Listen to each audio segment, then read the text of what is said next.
Good morning to everyone.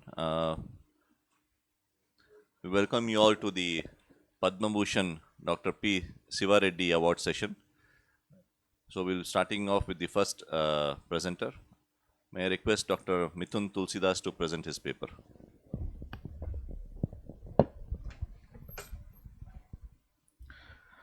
Respected chair and delegates, wish you all a very good morning.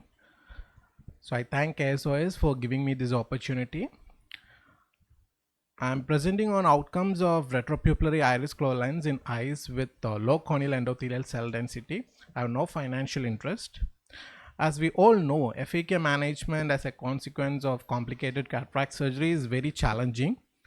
And when it comes to an aphakic patient with low endothelial cell density, the surgeon actually faces a dilemma like which surgical treatment to choose.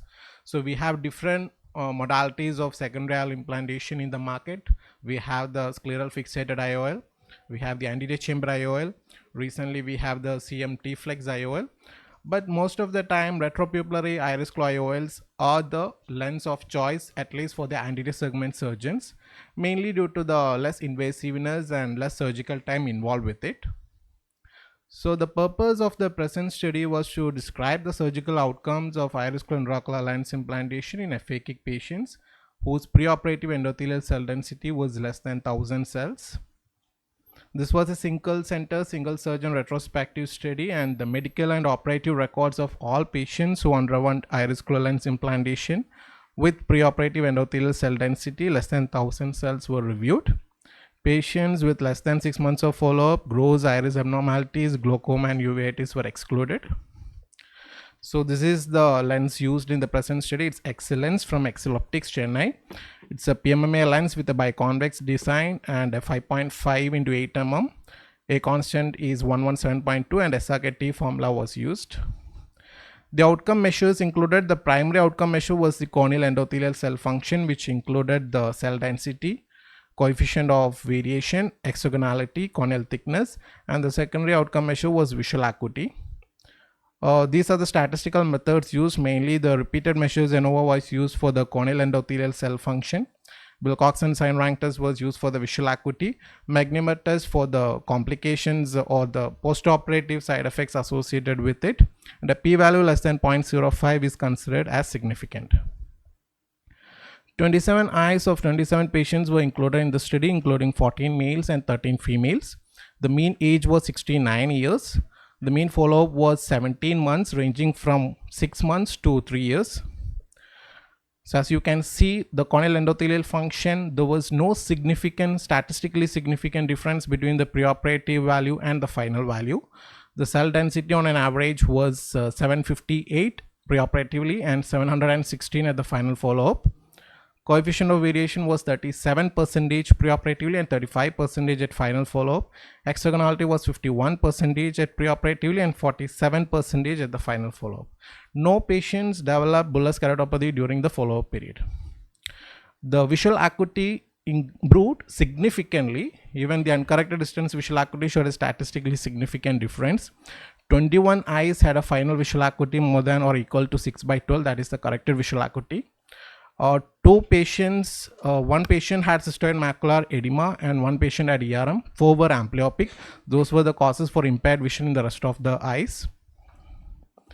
Complications included pupil ovalization in 7 eyes, elevated intraocular pressure in 4 eyes, which actually subsided with anti-glaucoma medications over a month, and cystoid macular edema in 1 eye, which again improved after NSAID treatment. This ovalization is actually mainly due to the clawing of the haptic at least close to the margin of the pupil, or if you claw it very tightly or if you claw it asymmetrically, pupil ovalization usually happens. No disenclavation was noted throughout the follow-up period. So this was 2 images were the postoperative images showing an iris claw IOL with an peripheral surgical iodectomy and with specular images. So these are the major studies conducted on Indian iris claw IOLs. So I have done a review paper 3 years back. So this was the table taken from the same article, and as you can see, this was basically the complications related with those IOLs, and the endothelial cell loss noted was around from 5% to 12% depending upon different studies. and we had a similar outcome, which was around 7.5% with a mean follow-up of 17 months. There was only one study in the literature which was on similar lines, but that was published just 2 months back. We have initiated this study actually 1 year back. So, and this study was almost like a case series where there was only 9 patients involved, and that was mainly done in patients with IOL dislocation. So the possibility of endothelial cell loss is anyway lower in retropupillary iris claw because of the position of the IOL away from the endothelium. And in our study, the cell loss was 7.5%. The only technique which you should use while performing surgery in such cases, basically a gentle manipulation of instruments and use of copious amount of dispersive viscoelastic, mainly like something like Viscoat. So definitely the skill of the surgeon play a role when you perform such surgeries, and yeah, a definite preoperative planning is required. To the best of my knowledge, this is the first study in India where we have included patients with cell density less than 1000 cells and undergone iris claw intraocular lens implantation. Yes, the study does have a few limitations. Its retrospective design is definitely a limitation, and comparatively smaller sample size. A longer follow-up may provide pertinent results, and skill and experience of the surgeon will definitely play a role. To conclude, iris claw lens implantation in patients with extremely low endothelial cell density is a safe and effective option. It should be considered as a valuable option as it is minimally invasive, like I said in the beginning, and requires less surgical time, and this less surgical time automatically minimizes the potential endothelial cell damage. However, long-term follow-up is necessary to confirm the findings. Thank you for your kind attention.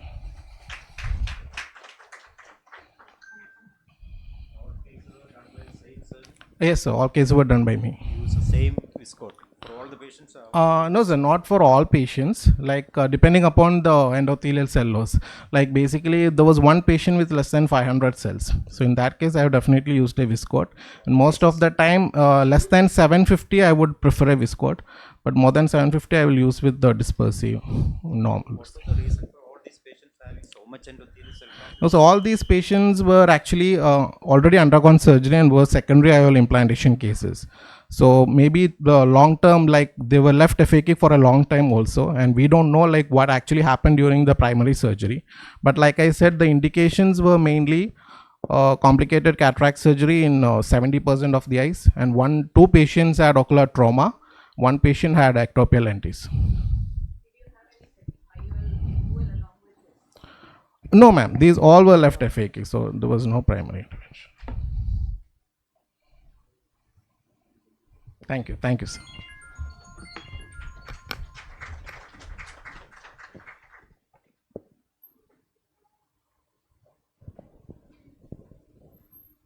Next candidate is talking on outer retinal microvascular changes in mactal, differentiating patterns, Dr. Unni. Good morning, everyone. So today I'll be talking about basically mactal and some new findings in mactal. So mactal, when we look at it, we're very clear how it is. It's a disease that happens around the fovea, and it keeps on enhancing.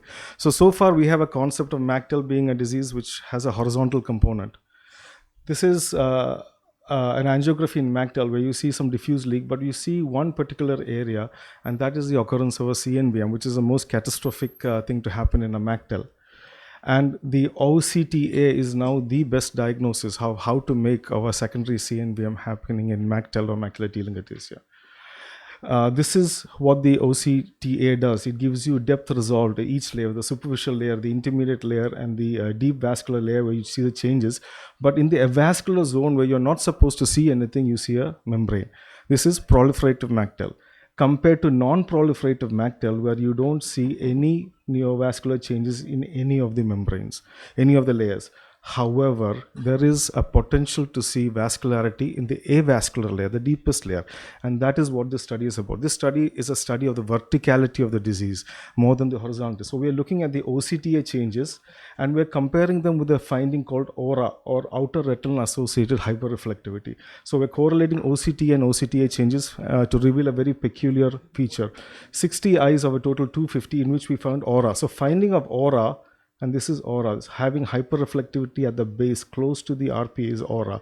That was the basis of the 60 patients. And what is aura? Outer retinal hyperreflectivity without shadowing. So if it is a pigment, it produces shadowing. So this is something that does not produce shadowing but produces hyperreflectivity, and it is in contact with the RP. It is an OCT finding, and this is what we mean by aura. Again, there is hyperreflectivity at the outer retinal layers, but there is no shadowing underneath it.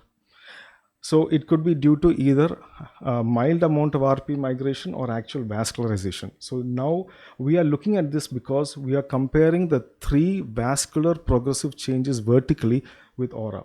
So what are the OCT features studied? We looked at inner lamellar defects, outer lamellar defects. We looked at pigment clumps and shadowing. These are all pigment clumps. We looked at a very important sign, and that is called subsidence. Subsidence is when the support of the retina is lost and the whole retina goes down because the vertical support is lost. That's called subsidence. And you have, this is aura and subsidence together. We also looked at the double layer sign, and that is one of the biggest bases of this study.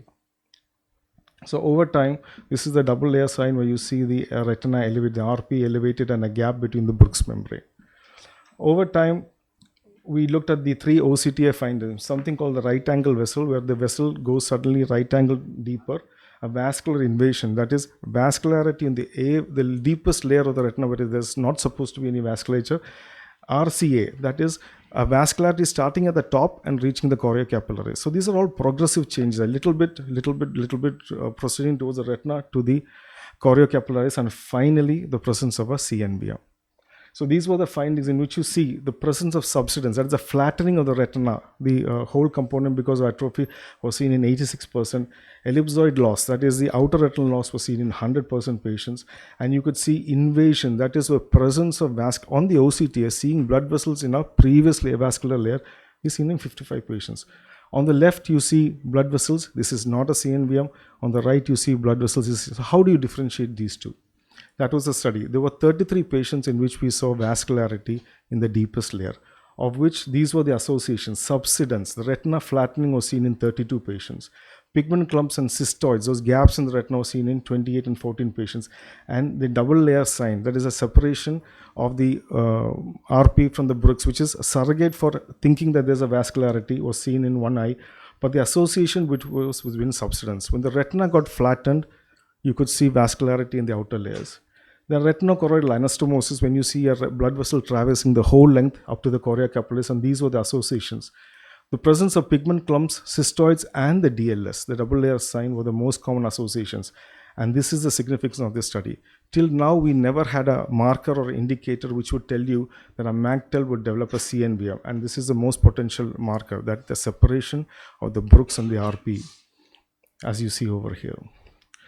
The frank MNVs were seen in 23, that is nearly 38% of all the aura patients have a frank CNVM, in which probably there's potential vision loss. So the theories of this aura are either it is because of flattening of the retina and all the vasculature gets compressed in a small area, or they are actually new vessels, some sort of new capillary growth happening in those 2 areas. This is a typical what happens in a MACTEL patient. You have cystoids, and these cystoids collapse, and you see the retina going down. And you see the retina going down and getting compressed over time. This is the retinal atrophy that happens in MACTEL. Let's superimpose the vascular. This is a superficial vascular plexus and a deep vascular plexus. You have telangiectasia happening. Then you have vasculatures going and connecting the 2 plexuses, going up and going. This is the formation of the right angle vessel and the retinochoroidal anastomosis. And then finally, as the retina becomes thinner and thinner, this goes closer and closer to the choriocapillary and the RP layer. And at one point of time, it hits and you have a double layer sign. So this is the first flag of proliferation that we can identify nowadays. So all these happening here are non-proliferative before CNVM. This is the CNVM. So there's a small gap in between. And that is probably the double layer sign in which we are getting a flag, the first indication that we have possibility of identifying a CNVM in the future. And this is the importance of this. So the key point is that it's an atrophic disease. There are secondary vascular stimulation happening in macular telangiectasia. Aura could be either because the vascular plexus is pushed to an abnormal site, that is previously where there's not supposed to, because the retina is getting thinner and thinner, it is pushed there. Or it can be a simulated vasculature because of the outer retinal ischemic changes, or it could be just a part of the retina choroidal anastomosis. When the vessel hits the choroid caput, it happens. So, but this is the double layer sign could be the pre-proliferative sign in which we will have a small window of opportunity to treat. So even though we've identified currently, we have to do multiple longitudinal studies, long-term studies. This is about a year old, but we need to follow these patients for at least 2 years to find if there's a rationale for treating at this pre-proliferative or the DLS stage. Thank you very much for listening.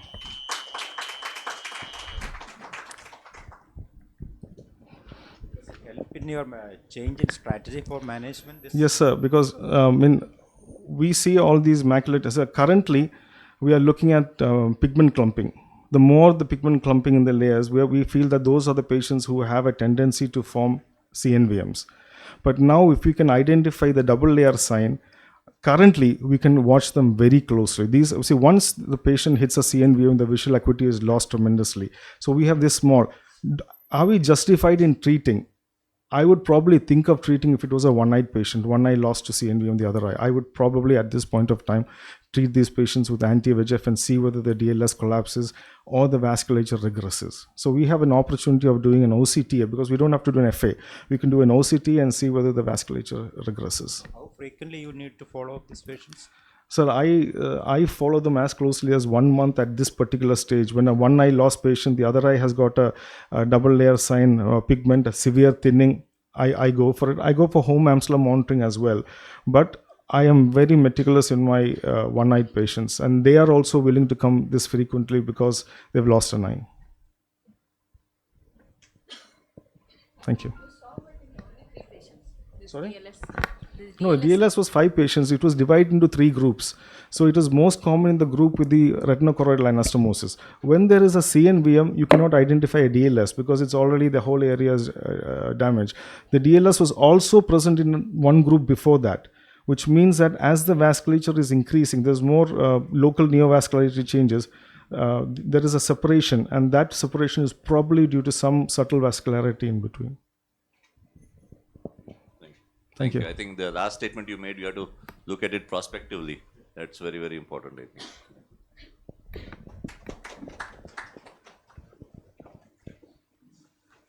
think. Can we have the next speaker, Dr. Tisha Thomas?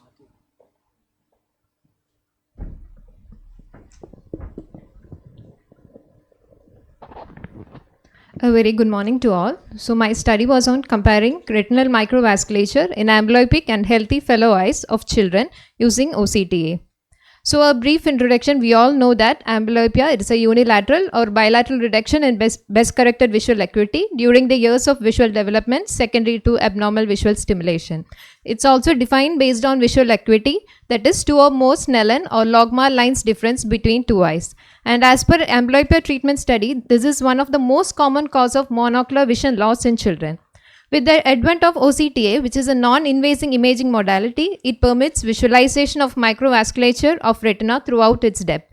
And it uses the variation in the OCT signals caused by moving particles such as RBCs as the contrast medium for imaging the blood flow, and the information generates the angiographic images within seconds. So aim of my study was to compare the OCTA findings of retinal microvasculature in anisometropic amblyopic eyes with healthy fellow eyes.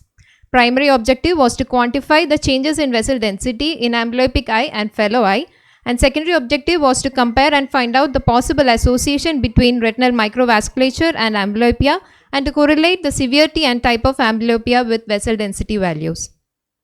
So I included children between 5 to 15 years, newly diagnosed cases of unilateral anisometropic amblyopia, and we excluded children less than 5 years and more than 15 years who are already on treatment, who have any other kind of amblyopia such as strabismus, deprivation amblyopia and nystagmus, history of any other previous ocular surgeries, any other ocular media opacities, other diseases of the visual pathway, glaucoma, neurological disease, and uncooperative patients were excluded from my study.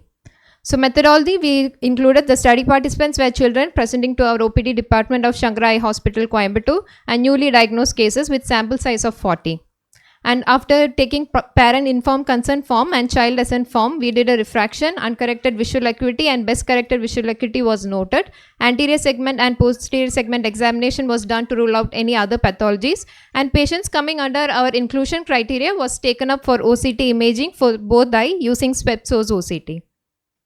So these were the angiography scan slabs. We took 3 into 3 and 6 into 6 mm slabs, and the interpretations were compared with the fellow eyes. We noted superficial capillary plexus density and deep capillary plexus density with the help of MATLAB software. And in superficial capillary plexus, we divided into foveal and parafoveal zone. Parafovea was again divided into superior, inferior, temporal and nasal.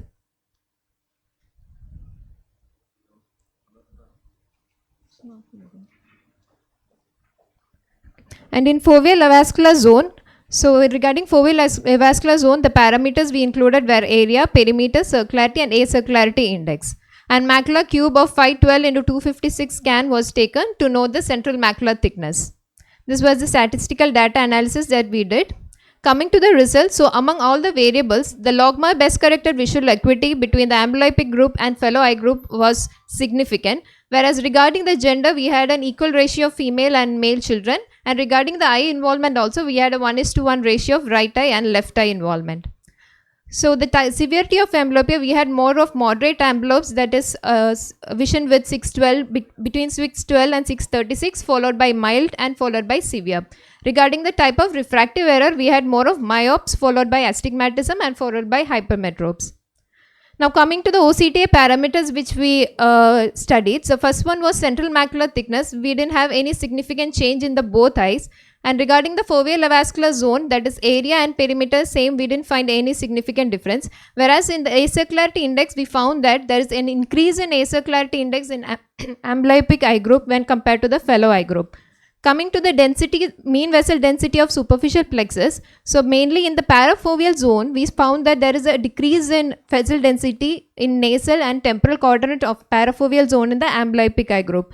And similar picture was also seen in deep plexus density values also. So there was a decrease in vessel densities in amblyopic eye group when compared to the fellow eye group. And we found that there is a negative correlation between logMAR BCVA and superficial vessel density and deep vessel density. So my discussion will be the FAZ zone. Regarding the FAZ zone parameters, in our study we found that the acircularity index was increased, whereas there was no significant change in any of the parameters in a study done by Degussy. Whereas Tingerov et al. And Sobra et al. They found that there is an expansion in FAZ zone area and perimeter in cases of hypermetropic, ametropic amblyopia eyes. So this differences can be due to the different software that are adopted. So we used here SWEPSOS OCT, whereas in the other study they have used the C-Cyrus OCT. So that both the softwares are different. Coming to our central macular thickness, in our study we found that it was comparable in both the eyes, and the same picture was also seen in the study done by Tingerov et al. Whereas Nishikawa et al. And Lin Liu et al. In their study they found that the central macular thickness is increased in amblyopic eyes when compared to the normal eyes. So this difference can be due to the difference in age, sex and type of amblyopia. So I already mentioned our inclusion criteria was between 5 to 15, whereas these studies included little more elder children. Coming to the superficial and deep capillary plexus vessel density, we found there is a decrease. Similar picture was seen in Degussy et al. And Hamkru et al. Study, whereas in Sinar et al. They found there was no significant decrease. So again, this can be due to the difference in the OCTS softwares adopted. So I would like to conclude by saying that an isometropic amblyopic eye as compared to healthy fellow eye, we found that there is a decrease in superficial and deep vessel density values. So it indicates a possible association between retinal microcirculation and amblyopia. And quantitative analysis of retinal microcirculation in amblyopic eye using OCTA can be used as a reliable indicator of retinal circulation integrity. So these are my references. Thank you.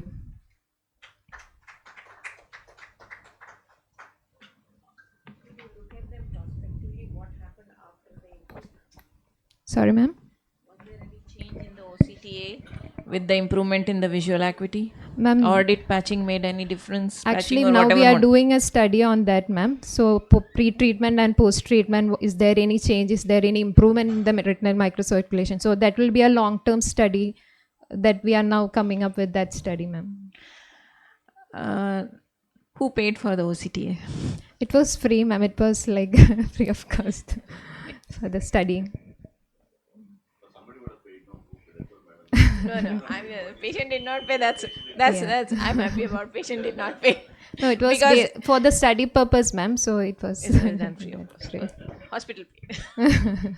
Does it help the management of amblyopia by your study, and in any way is it going to help the patient? Sir, this doesn't depend on the treatment as such, sir. This is just a finding. So the treatment part doesn't depend because we need not do a OCTA for treating an amblyopia. So once amblyopia is found and detected, we can go ahead with the treatment part. So it's not a necessary investigation. So what is the So this is a this is a finding, sir, and we want to know. help the patient or anyone? No, so this is a finding, and we have found that because already there are other studies regarding LGB and choriocapillaries decrease in study. There are very few studies regarding the retinal circulation that I have done. So if there any contribution of retinal microcirculation to amblyopia, that's the study we have done, sir. What is the theory behind that? What is the reason for this? So there will be decrease in retinal circulation due to the decreased visual stimulation. Or is it the other way around? Yeah, it can be vice versa also. Increase the retinal circulation. Yes. So that's the problem with doing OCTA. Yes, sir. So you don't know Which is the first one? you also don't have the normative data. Yes, sir. For children, very little normative. With data they have. So you really can't make all those remarks, which is CMT increased and FSH Yes. increased and all. You're Yes, looking sir. at the fellow eye as your Comparing, yeah, yes, ma'am. Thank you. Can we have the next speaker, Dr.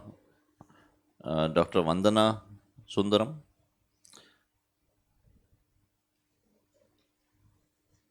Then Dr. Haindavi Naria. Dr. Vandana is here. Dr. Elizabeth will come last. Because,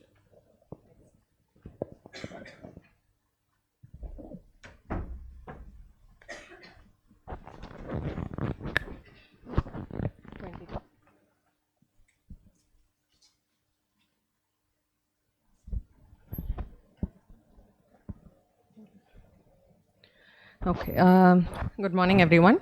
So our study is about the outcomes of the Sidio eczema laser system, the world's first surface ablation in upright seated position. I do not have any conflict of interest or any financial disclosures. So the purpose of the study, it was a prospective single center study of the Sidio eczema laser system, which is used to perform trans-PRK as well as PTK on patients in upright seated position. So patients greater than 21 years of age with stable refractive error eligible for surface ablation were recruited for the study. So spherical equivalent for myopes less than 8 diopters and hyperopes less than 4 diopters. And patients who had a combination of Barman's dystrophy and a stromal dystrophy who were indicated for trans-PTK were also included. All patients underwent detailed ophthalmological evaluation, including a corneal tomography and as well as an ASOCT, and informed consent was obtained from all patients. So the procedure included a transepithelial surface ablation in upright seated position at the Sidio system, which was followed by application of mitomycin C and BCL. Post-operative care included antibiotic, topical steroids, and lubricant eye drops, which were tapered over 1 month. Follow-up was on day 1, day 7, 1 month, 3 months, and 6 months post-operatively. The percentage of treated eyes within the target refraction of plus or minus 0.5 diopters of target refraction was calculated. So this is the Sidio machine where you can see it's the revolutionary first laser machine which is leading the beam right to the eye via the robotic applicator in sitting position. On the right, what you can see is this is a eczema laser box, and this is a robotic applicator as well as a slit lamp delivery system, and then you have the computer console. So this has got the dynamic matrix algorithm, so which increases the resolution from around 0.2 millimeters to 0.02 millimeters. It has also got the optimized flying spot technique, the fractional ablation, thereby decreasing the thermal impact. So this is the first stage. The first thing is focusing of fixation as well as a line light, and then looking at the pupil centration followed by visual axis alignment, and then the laser delivery is done via the foot pedal and the touchscreen panel. So this video was shot with the help of a volunteer. You can see that the volunteer is walking into the Sidio room, and following this, topical anesthesia is placed and then a speculum is placed. So this is similar to any slit lamp examination, where you can see the chin is then kept on the chin rest of the slit lamp, and then a headband is applied to make sure that there is no movement of the head. The green light that you see there is a pupillary bisecting light. So manually with the X and Y coordinators, we place the green light, and then the visual axis alignment is done, and then the laser is delivered with the help of a foot pedal. So once this is done, the flap is then, the strap is then removed, and then the speculum is also removed. One thing which is not included in the video is the setup also comes with a reclination chair, so that we can place MMC and followed by a bandage contact lens. So here you can see a live video of a patient who's undergoing surface ablation in sitting position. Patient was actually a case of Bowman's dystrophy, and he's undergoing PTK of around 250 microns. You can see that there is good fixation as well as a flying spot laser. So coming on to the results of trans-PRK, our study included around 40 eyes, out of which 26 eyes had primary refractive error and 14 eyes were post-cataract surgery, residual refractive error. So all types of refractive error were included, the most common being simple myopia, and we also included up to compound myopic astigmatism as well as compound hypermetropic myopic astigmatism. The spherical powers corrected range from minus 5.5 sphere to around plus 2.25 sphere. And as far as cylindrical power is concerned, we corrected, the highest power corrected was minus 3.5 cylinder and plus 2.25 cylinder. So this is a pentacam. You can see the preoperative picture on the right and the postoperative picture on the left, showing a good central ablation indicating a myopic ablation. This is another post-cataract surgery residual refractive error patient who underwent hyperopic ablation. You can see the uniform central steepening and the peripheral flattening. On comparing the preoperative 1 month and 6 months visual acuity as shown here on logMAR, there was a significant improvement in visual acuity with a significant p-value as seen on Friedman test. Coming on to trans-PTK, 6 eyes underwent trans-PTK. You can see that majority of the patients had diagnosis of either Bowman's as well as stromal dystrophy. So this is one such patient who had a combination of Rees-Buckler and a stromal dystrophy. Preoperatively, you can see the ASOCT on the left, which is showing hyperreflective areas extending to a depth of around 250 microns. So the patient underwent trans-PTK for around 250 microns. At 1 week post-op, vision improvement was 612, and at 6 months post-op, vision improved to 69. So this is yet another patient who had a combination of Bowman's and stromal dystrophy. So this patient had a much, you can see the hyperreflectivity is extending greater than 250 microns. So the patient underwent ablation of around 260 microns, and 6 month post-op vision improved to 69. So visual acuity here in all these trans-PTK patients as well improved significantly from baseline to 6 months with a significant p-value. So re-epithelialization was completed in all patients by day 7 when the bandage contact lens was removed. There was significant improvement in visual acuity noted in all the eyes at 1 month post-op, with greater than 98% of eyes treated within the target diffraction of plus or minus 0.5 diopters. No adverse events were noted. Now coming on to discussion, the recent thing has been, even with lenticular procedures or LASIK, we know that there is a possible cause of residual refraction in residual astigmatism in refractive surgery could be because of cyclotorsion. A lot of RVO studies are coming up with showing that there is a cyclotorsion patients in upright versus supine position undergoing laser vision correction. So we know a lot of Schwind MRS laser platform has come up with a static cyclotorsion compensation. However, this cannot be affordable by all the institutes. So coming on to CDO, so CDO, because it is going to be in upright seated position, it is going to be cyclotorsion free. It has a compact workstation. It is safe and accurate. It is less time consuming. It is going to be patient friendly because all these patients are myopes and they are used to having slit lamp examinations right from a younger age. They're very comfortable and claustrophobia free, less complex mechanics and a large working space. And there's less environmental influence because of the shorter operation as well as the aspiration distance is less plume formation. So the CDO eczema laser system is thus a revolutionary, safe and effective treatment option for surface ablation procedures. Thank you.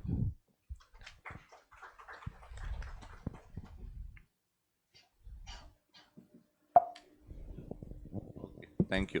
Thank you.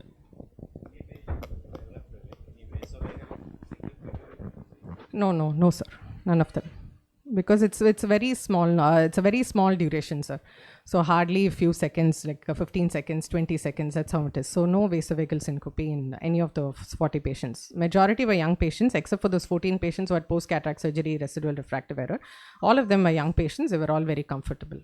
What antibiotic you use after the application? Vigamox only, sir. Moxifloxacin. No, ma'am. There is no control group for this, because this is the first machine which has come in India, and so this was a pilot study which was done with the machine. So this is a phase 1 study which was done. Thank you. Thank you.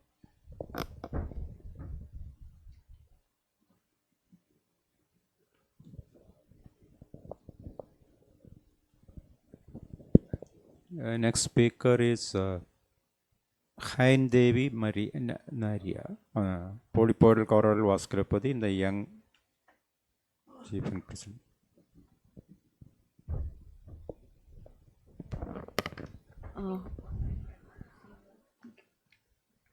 Good morning. My topic for presentation is polypoidal choroidal vasculopathy in the young.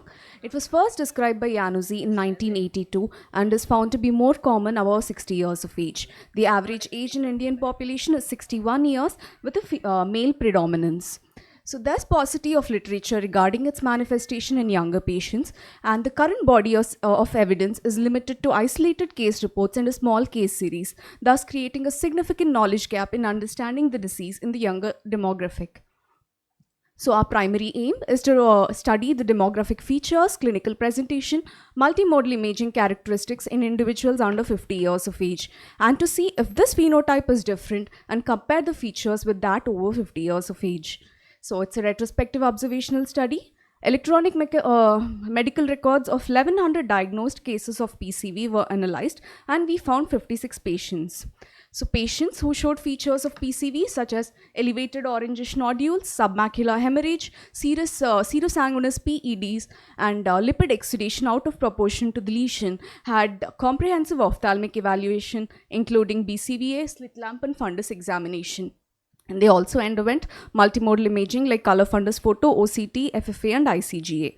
So we included patients aged less than 50 years, cases with subretinal and sub-RPE hemorrhage on OCT who did not have ICG, and no characteristic OCT markers were excluded from the study. 8 patients were excluded from our study because 1 patient had a CNVM scar with active polypoidal lesions. 7 patients had dense submacular hemorrhage without any ICG or OCT.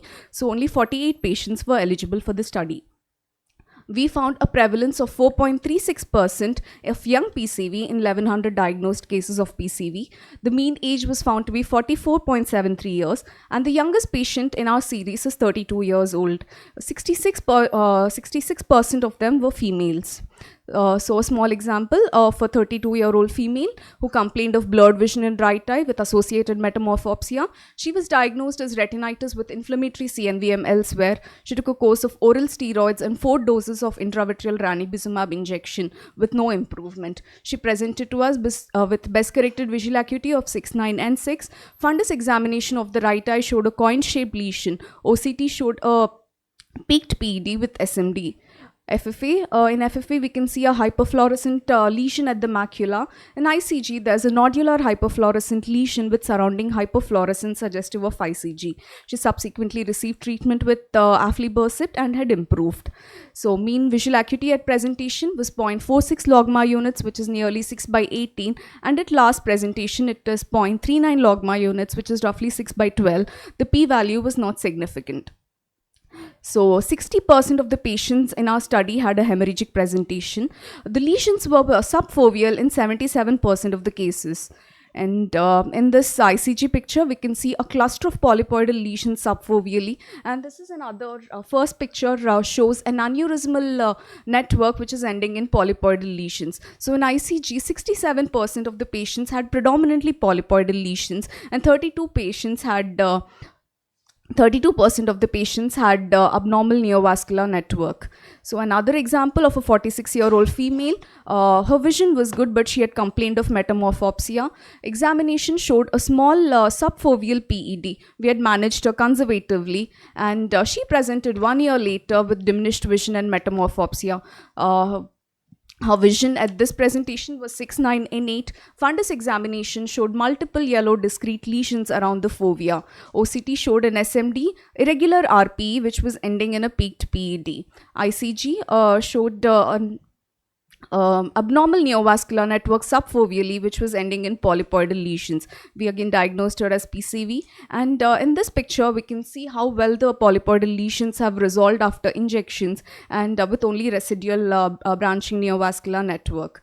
So, in the hemorrhagic group, branching neovascular network was seen in 13 patients, and 21 patients had single to multiple polypoidal lesions, whereas in the exudative group, 6 patients had a branching neovascular network and 13 patients had single to multiple polypoidal lesions.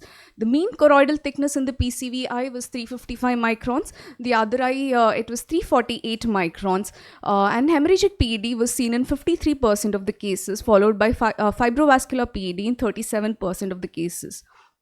So we highlighted the differences between younger age group and older age group. In our study, we found a female predominance with a male is to female ratio of 1:2, and a majority of the patients in our study had an hemorrhagic presentation, and 67% of the patients had predominantly polypoidal lesions on ICGA, and which explains the high incidence of submacular hemorrhage, since these polypoidal lesions tend to rupture and cause hemorrhage. So bilateral involvement was seen in 8 patients. Fellow eyes had a macular scar in 5 patients. The macular scar could be due to long-standing submacular hemorrhage or serous macular detachment secondary to PCV, resulting in scar. So to conclude, unlike ARMD, PCV can be seen in the very young, and the features differ from those seen in the elderly. This phenotype is characterized by hemorrhagic presentation. It's predominantly polypoidal in ICGA, located subfoveal, and is always associated with a thick choroid. So it should be considered an important differential diagnosis in patients less than 50 years of age who are presenting with submacular hemorrhage or exudative maculopathy. So the strength of the study is, to the best of our knowledge, this is the only study till date which has looked into such a large number of patients, but the limitation is it's a retrospective study. So these are just the...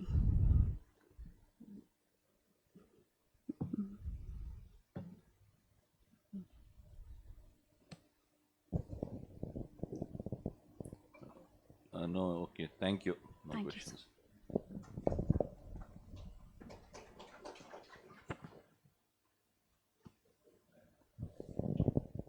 Dr. Elizabeth Joseph will be presenting on school eye health program in Pan-India study with sustainable Kerala model.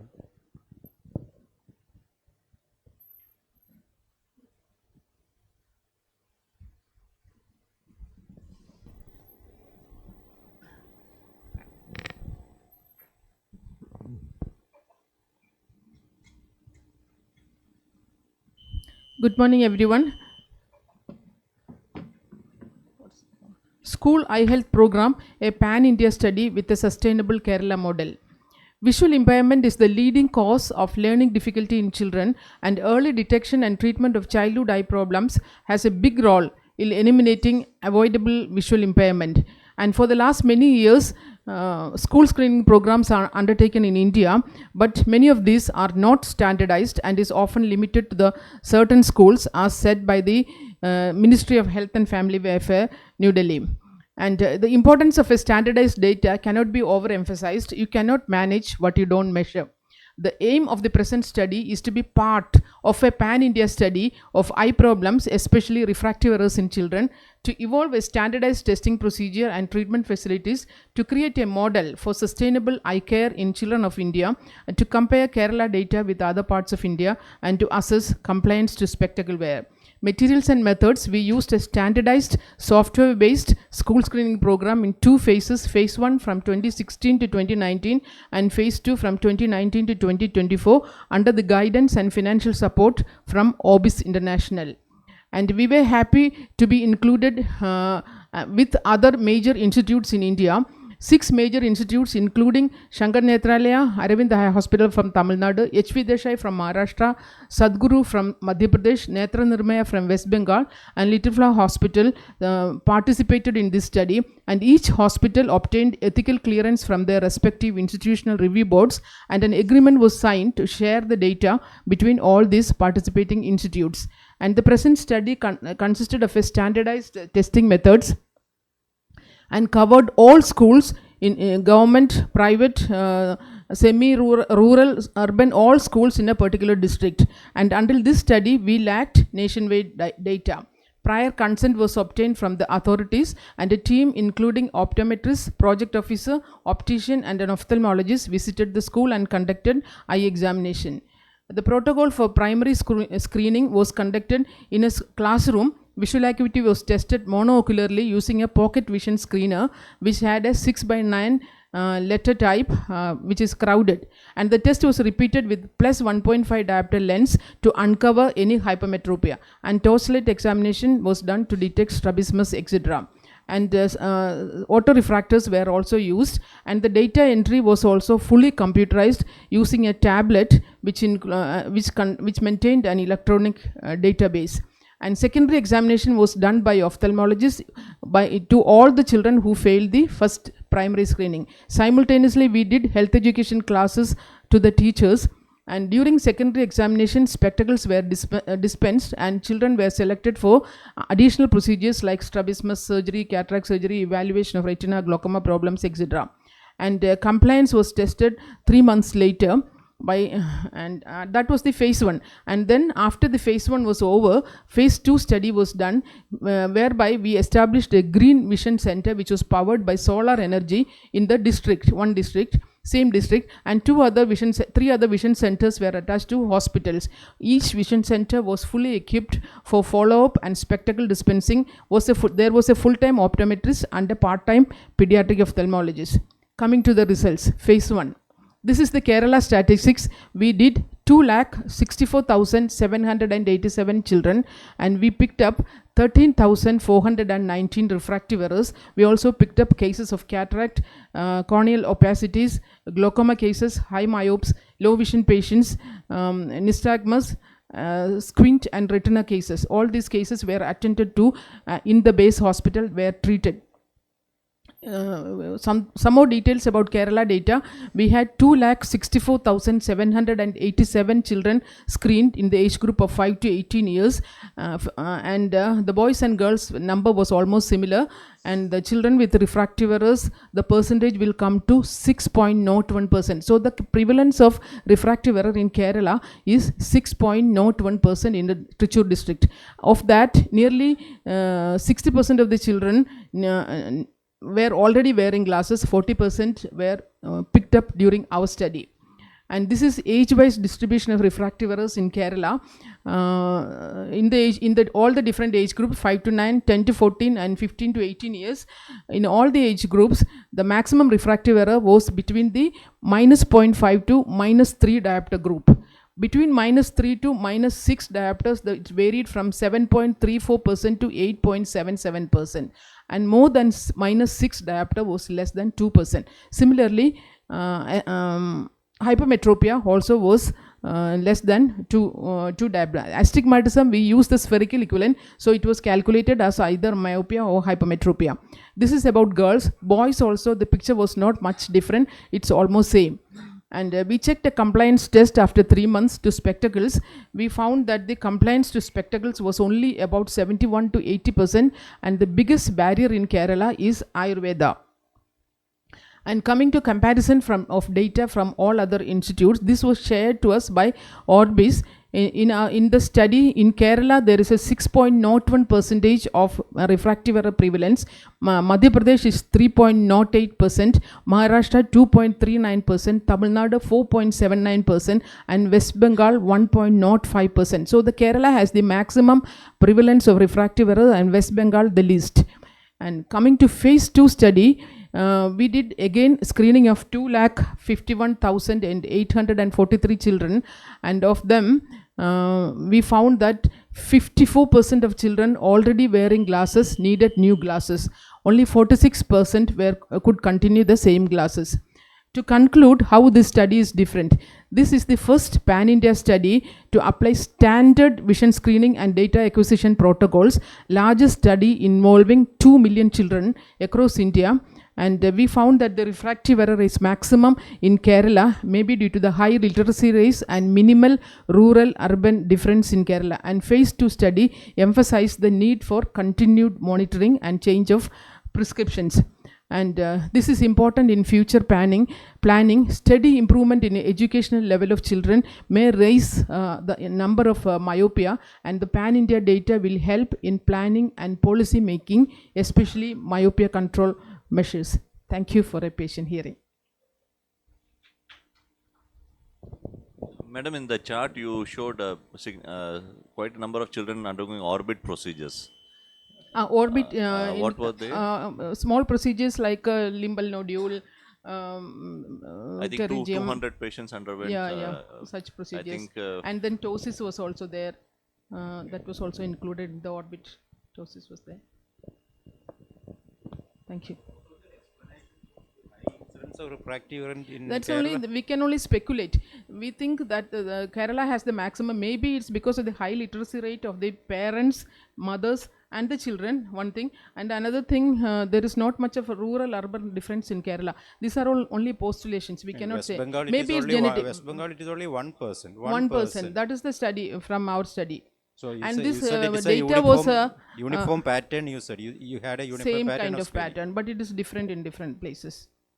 The implementation was different, or it was not? No. It was the same software which was used, same protocol. Same. Yeah, madam knows. Thank you. So if you were to go for some higher end refractive procedure like refractive treatment like DIMS glasses and all, it will not be working at all totally, because I think here people not In this uptake will be study, very we less. didn't do any we DIMS didn't do class that. or myopia prevention or that. That has to be done. All these children are under follow-up. Now we advise them. There is because of Or the using vision atropine centers. drops and all that. They come to the vision centers. If the myopia is progressing, we always advised low-dose low-dose atropine and myopia prevention glasses. That is done. They are connected. A little bit because of the location also, this percentage difference which is coming on refractive. I'm just answering on behalf of Dr. Because the Vivekanand, that Bengal center is based in absolutely rural area. In fact, it takes care of Sundarban area. Yeah, so Sundarban area 1% is probably very likely. If you go to Calcutta, you will find similar to 7 to 8%. Yes, again in our data in Tamil Nadu was also again Tiruvallur district, Kanchipuram district, and slightly government schools. Ours was in Trichur. So mostly government schools in Tamil Nadu. So that is almost comparable to what Madam is present. You said the original prescription which the children were using were wrong in many percentage of cases. Yeah, 56%, 46% could continue the same prescription. 56% we had to change. Thank you.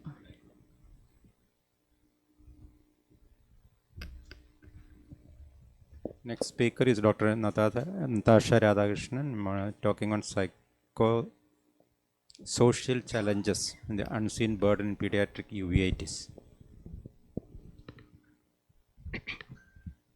Good morning to all.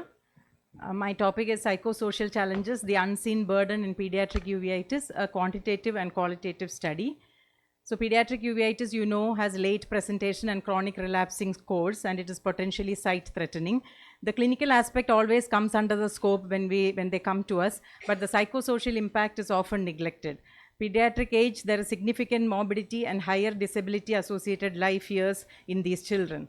So the psychosocial impact comes as an affected functional vision, complicated regimens, complications of the disease itself, compliance issues because they lose school days, and financial aspects of the disease and the chronic course of the disease. So the methodology, the aims were to evaluate the impact of pediatric uveitis on quality of life of these children and their parents, to identify factors that affect the psychosocial impact and quality of life, like age, gender of the child, duration of treatment, and surgical interventions. It was a cross-sectional observational study. 50 children between the ages of 6 to 16 with pediatric uveitis who have a follow-up with us of more than 6 months were enrolled over a period of 6 months in October 2023 to March 2024. The assessment was carried out by administering these standardized scales, the quality of life with the PED-QL questionnaire, functional vision and eye-related quality of life with the PED-IQ questionnaire, and the caregiver burden using the Zarit burden interview for parents. All questionnaires were converted to Malayalam for those not well versed in English and validated by back translation. All were administered in the form of personal interview by a single observer. The PEDS-QL questionnaire is divided into 4 parts: physical functioning, emotional functioning, social functioning, and school functioning. And for ease of interpretability, the items are reverse scored and then score is given. In the PED-IQ questionnaire, again, there are 4 parts: functional vision, bothered by vision, social impact, and frustration components. And the higher score indicates better quality of life. For each patient, the RASH scores were calculated for each distinct domain by age group using previously published RASH lookup tables. This was done to increase the ease of interpretability. Zarit burden interview was administered to identify psychosocial impact on the parents of affected children and comprised of 22 items on a Likert type scale. Higher scores indicate more caregiver burden, and the patients were categorized on the basis of the burden score from less than 20 to more than 60, indicating severe burden. The statistical analysis, descriptive statistics were used to summarize the different variable studies and characteristics of subjects. Quantitative variables were expressed in terms of mean and median, categorical as numbers and percentages. Parametric tests like chi-square test for normative data and non-parametric test for non-parametric data. Results: 50 patients aged 6 to 16. Mean age was 12.26. Mean age at onset was 8.56. Mean follow-up period was 9.6 months. Ratio of male to female was 24 to 26. And 11 patients had unilateral disease. 16 patients had unilateral disease and 34 patients had bilateral disease. Based on anatomical location, 30 patients had anterior uveitis and intermediate uveitis was least common. This is the baseline demographic and clinical profile of the patients. The PED-QL, there was no significant difference in scores based on gender, age of onset, laterality of the eyes, etiology, medications, or history of surgical intervention. However, school function scores were significantly less in pan-uveitis cases. Total scores had a weak correlation with younger age, better visual acuity, and shorter disease duration. PED-IQ, which is bothered by eye domain based on sex, with girls having statistically significant lower scores than boys. Functional vision was lost in children who had history of surgery and younger age group. BCVA had a weak but statistically significant correlation with all the sections, and a negative correlation with duration. Longer the duration, more the frustration level. Zarit burden interview, all parents had a score less than 20, which means little or mild stress, but we divided them with the median score into 2 difference, and a significant difference was found on basis of sex. The parents of girl children were much more worried about their disease than the parents of boy children. Discussion: with advanced treatment options, we have better maintenance of BCVA, but there is increased treatment cost, compliance and treatment issues, financial aspect of the treatment, frequent visits and loss of work days add to the burden. Assessment of the psychosocial impact is important for comprehensive management. Why did we use 3 questionnaires? Because the PED-QL is used in chronic diseases but is not eye specific. PED-IQ is very eye specific, vision threatening diseases it can be used in, and the Zarit burden is used for parents. The existing evidence, you can find there is a normal threshold that has been done in many of the studies, and our age matched, so they have age matched controls here, and this is the score usually, and in our study we found that definitely the total score is much less compared to the normative data in all these questionnaires with normal children. The PED-IQ vision-specific quality of life was done by Leske et al. And again, all domains were less in our children compared to age-matched normals. The Zarit burden for us was much less, as in the burden was much less. This could be also because it was a personal interview, like a qualitative interview, and for that the parents may find it very difficult to come out with the fact that they are burdened by their children. So I assume there is a bit of bias in this literature, in our study. To summarize, the important factors impacting the quality of life was the younger age, better visual acuity, shorter disease duration, better quality of life, but it was weak and not statistically significant. School function with pan-uveitis, probably higher loss of school days because of the severity of the disease. And in the PED IQ vision, in the division, it was the treatment duration that was giving the maximum correlation. The longer the treatment duration, the lesser the quality of life. And in Zarit burden, it was very strangely, even in this time, gender, because they're more worried, the parents were more worried about girl children than boy children. So to conclude, this aim to throw light on a neglected aspect in our clinical care, the psychosocial impact a chronic vision threatening disease like pediatric uveitis can have on the quality of life of the affected children and the burden of stress on the parents of these children. We hope that these findings will help us become more empathetic and understanding in dealing with these patients and their parents and become more holistic in our clinical care. These were the questionnaires that we used in our study. These are my references, and I thank you, and let us look beyond their eyes. Thank you. Not really a question, but just a comment. I just want to know whether this you chose mostly anterior uveitis, which does not have a very long-term course or not a very high ocular morbidity. No, Was ma'am. it an intentional thing or No, ma'am. These are all children with juvenile idiopathic arthritis who have very high morbidity. No, you said anterior uveitis, so No, juvenile idiopathic arthritis, the most common manifestation is a chronic anterior uveitis, not acute anterior. but they all have lot of vitritis and other things also, like cataracts and Chronic anterior uveitis with complications. This was just based, I have not put in the complications. All these children have chronic pediatric uveitis with complications who have underwent surgical interventions, everything. Minimum follow-up of 6 months. Average follow-up was 9 months. How many were there on systemic steroids? All of them were on systemic steroids? Initially, then most of them are on adalimumab and other immunosuppression. That is there in that baseline characteristics slide. The Zarit scoring, was it not correlated with the type of uveitis?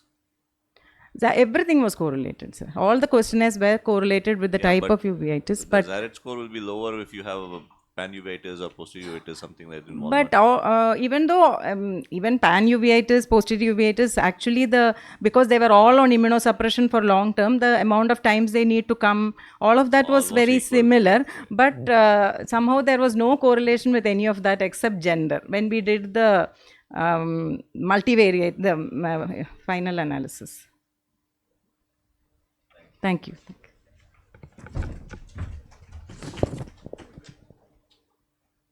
Now I request Dr. Lakshmi C. to present her paper, please.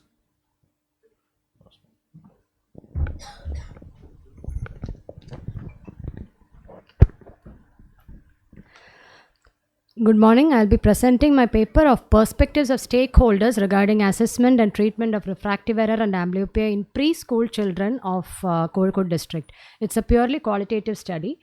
The context is WHO has taken a great initiative in pediatric eye care, and but the thing is, in India there is a national consensus statement which states that all the international standards is difficult to be implemented because of limited resources.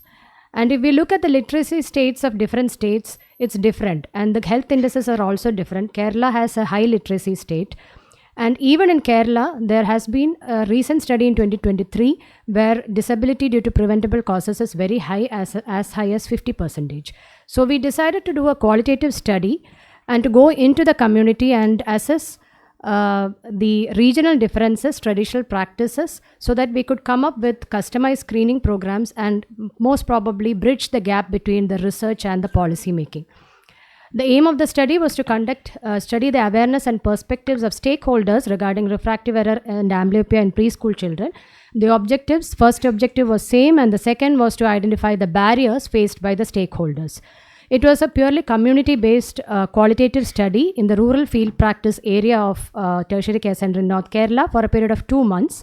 And all the stakeholders, the parents of preschool children in the rural field practice area, Anganwadi workers, healthcare workers, including the pediatrician, pediatric ophthalmologist, general ophthalmologist, an optometrist, health inspector, and a medical social worker were included. We collected the data mainly by 2 methods. First was a focus group discussion, and the second was a key informant in-depth interview. The focus group discussion was conducted in two groups of parents of preschool children and among the field level healthcare workers. The key informant interview was from a pediatrician, general ophthalmologist, pediatric ophthalmologist, and an optometrist. We did interviews with a principal investigator and a note taker, and along with a sociogram drawing to ensure good discussion with an audio recording. We used an open-ended thematic topic guide to assess these interviews. These interviews were transcribed, and then a thematic analysis with inductive approach was adopted. We had 3 investigators discussing and deriving codes from these interviews. These codes were summed up into categories, and the categories into mainly 3 themes. So these were our results. The 3 themes were the perspectives regarding the barriers, the perspectives on the attitude of the community, and possible potential policy changing facilitators perceived by these participants.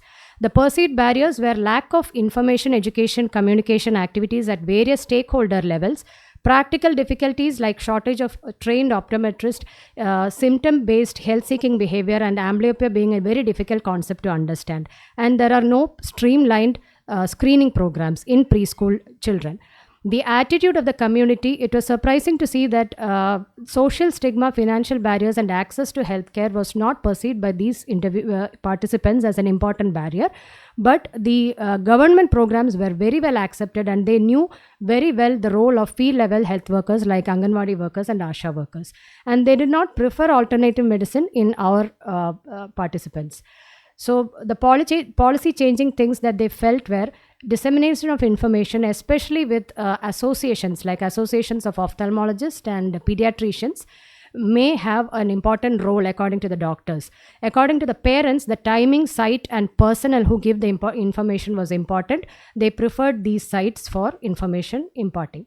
And medium and content of information, they preferred YouTube shorts as the most acceptable method. Government circulars were also accepted, and children educating cartoons were also suggested. And upskilling of stakeholders was an important thing that all of the healthcare workers needed. And the pediatrician even suggested the inclusion of preschool health be included in the MBBS curriculum.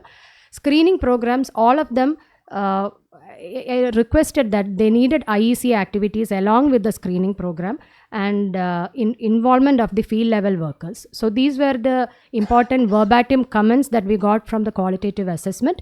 So while discussing implementation of international guidelines, it might be difficult in a national basis because we have a very diverse society. So should we take a different approach in Kerala, or should we have a state-wise different approach in policy making? Because in most of the South Indian studies, financial distance and social factors were the main barriers, whereas in our basic interview, we felt that that is not a very significant thing.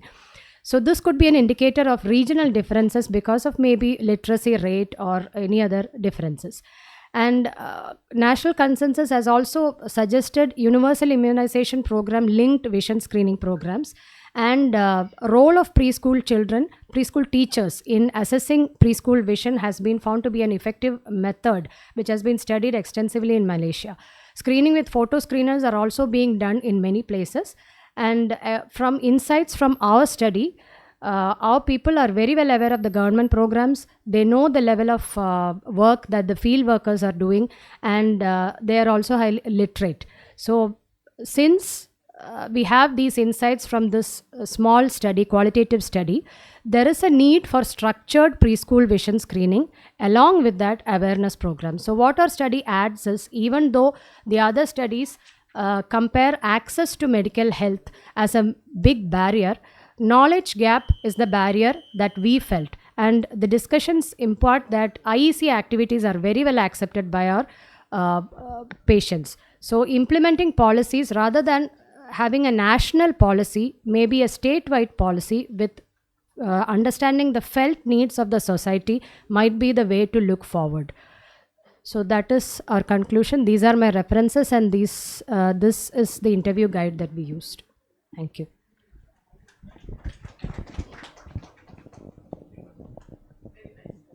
No, it's supposing because the previous paper by Dr. Elizabeth, she said there was one limitation, not a limitation, but the challenge for refractive error correction and all was, alternative medicine.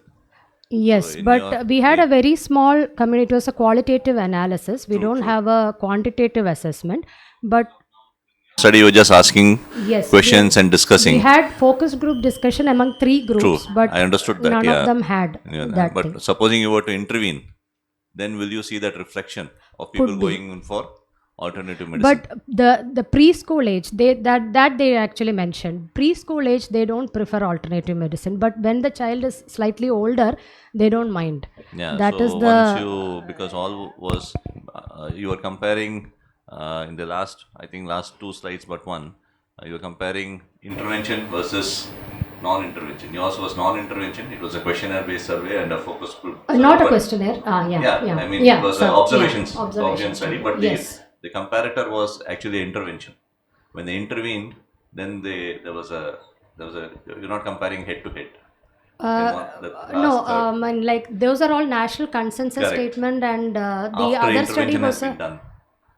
no, those Some are of all qualitative assessments of like how the process was done, like training and these things. No, I've not compared with the statistics of quantitative methods. I think she just wants to say that knowledge probably will increasing the knowledge itself will Yes, increase increasing the knowledge will bridge the gap and what rather all than doing is this. acceptable as knowledge increasing thing, because as if people are just not aware. As parents, I'm talking about, not the professionals. Amblyopia is a very difficult concept for people to understand. Once you start intervening, then you go for alternate. Yes. That could be there. That could be there. Everything will be like, because they're seeking knowledge from you. Yes, that could be there. So, no. Yeah. No, we mainly focused on screening I of think instead preschool of vision instead of children, fighting not the with that individual. alternative medicine, you should say, yeah, continue that, but do what I'm telling also. We have had this whole Pondicherry exercise business for glasses for years. Next, we have Dr. Samveda Vinish, who will be talking on clinical profile and management outcomes in children with optic nerve glioma.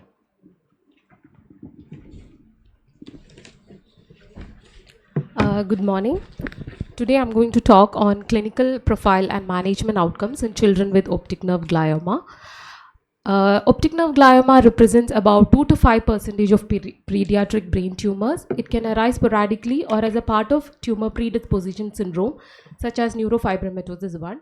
It mainly involves the precortical visual pathway, and they are generally low-grade tumors with unpredictable and varied course. A standard treatment approach to this is still controversial. Our aim was to highlight the clinical profile of 3 children diagnosed with optic nerve glioma and their management outcomes. It was a retrospective case series done during April 2020 to December 2023. A thorough ophthalmic evaluation was done and MR imaging confirmed the diagnosis, and additional tests such as VEP, OCT, RNFL was done. So moving on to case 1 was a 2-year-old female child who presented to us with left eye protrusion since 1 month. On examination, there was unsteady fixation, abaxial proptosis, extraocular movements were restricted, there was a relative efferent pupillary defect, and her fundus showed disc edema. MR imaging showed a fusiform enlargement of the left optic nerve. So after consultation with a pediatric oncologist, we decided to observe the child for 2 months to see if there was a increase in lesion or deterioration of the vision. So 2 months, it was seen that there was increase in proptosis, and her MR imaging showed tumor progression, and her genetic confirmed neurofibromatosis.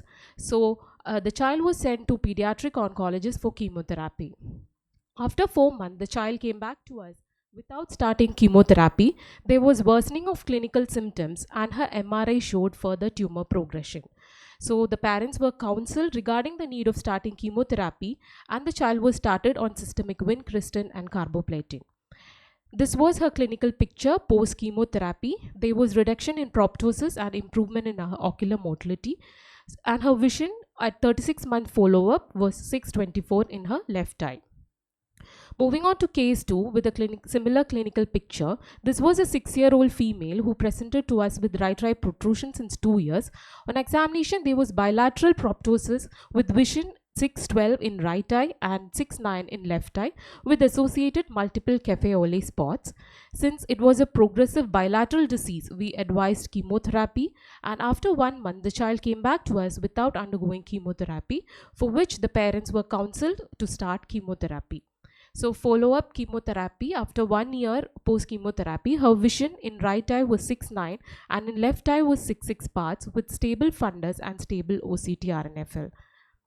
Case 3 was a 3-year-old female child with sudden onset squint in right eye since 2 months, and her vision was CF half meter in right eye. Her fundus showed right hyperemic disc, and her an MRI showed fusiform enlargement of the right optic nerve. Since it was a progressive lesion again, she was advised chemotherapy, but she was advised a transcranial excision of the tumor elsewhere, so the bystanders were more in favor to undergo surgical excision. Post-surgery, the repeat MRI revealed a residual lesion which was persisting in her repeat scan, hence the child was advised for chemotherapy. After 36-month follow-up, post-surgery and post-chemotherapy, her vision in right eye was no PL, and a repeat MRI revealed a regression of lesion, but the vision remained no PL in right eye. So to summarize, case 1 and case 2, post-chemotherapy had improvement in visual acuity, whereas in case 3, post-surgical excision and following chemotherapy, the vision remained no PL. So to discuss, we would like to say that 3 cases of progressive optic glioma in female children, wherein 1 case was confined to optic nerve and the other 2 had chiasmal and optic tract involvement. 2 cases had associated neurofibromatosis, and in all 3 cases, parents were hesitant to undergo chemotherapy. The history says that optic nerve glioma being a non-neoplastic and self-limiting tumor. So being a benign tumor, why should you treat? Because there is a threat to visual function, and a poor vision, especially when both eyes are affected, will lead to a decreased quality of life in children.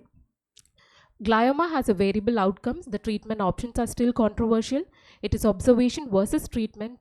Treatments are in the form of surgery, indicated for disfiguring proptosis with no perception of light. Radiotherapy, current recommendation says better to avoid or delay in pediatric age group.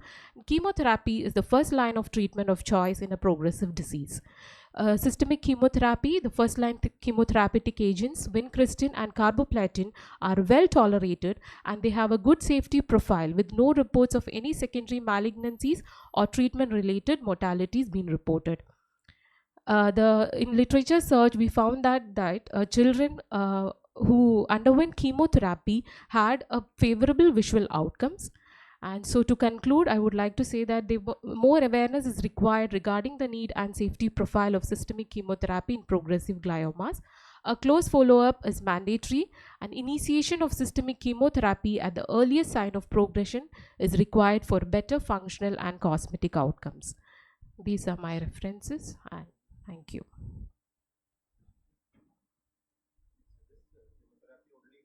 Signs of progression. Yes. Otherwise, you will not intervene. Like depends. It's a visual deterioration and clinical progression of the tumor. And the first case you showed, the proptosis was really eccentric. Yes. Is it usual to see that so much of eccentric proptosis in such a initially when she presented, there was no much proptosis, but after 4 months, actually, the eccentricity was there. And what was the preoperative vision in that patient who had excision? Excision CF half meter, counting fingers half meter.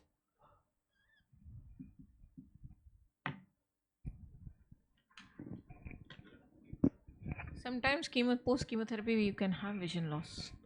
So your that NPL patient was actually post-surgery there was no PL, but the repeat MRI showed a residual lesion. Yeah, that's why you went ahead. Yes.